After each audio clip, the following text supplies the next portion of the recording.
Alam mo ba yung sikreto ng sopas dun sa kinakainan mo na fast food chain? Napaka-creamy at syempre, napakasarap nito. Kaya, let's get it on! Isang piraso ng chicken leg na ating pakukuluan.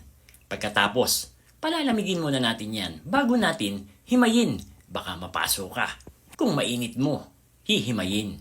Sa isang pot, maglagay tayo ng butter.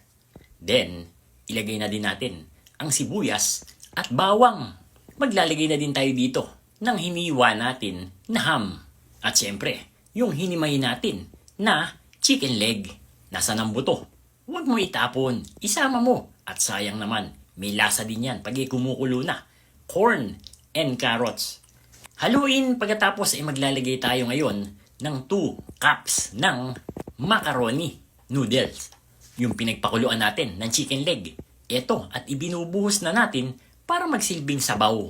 Meron din tayong red bell pepper. Atin itong tatakpan at hahayaang maluto yung ating macaroni. Mabilis lang namang maluto ito at lumambot. Kaya lalagay na natin ang isang lata ng evaporated milk. Ang sikreto ay eto na at sasabihin ko. Chicken and corn na nasa sachet. Ating ibubuhos at lalagyan ng mainit na tubig para nga mabilis itong matunaw. Ngayon alam mo na kung bakit masarap ang sopas ng sikat na fast food chain na binibilan mo sa umaga. Ibuhos na natin ito. Sabay halo na rin.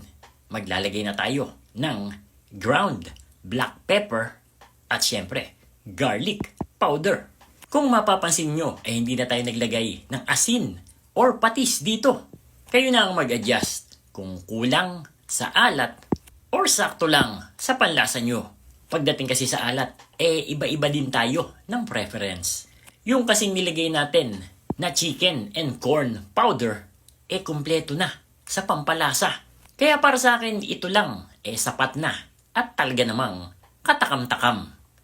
And there you have it, KND Nation, mga kadadilicious.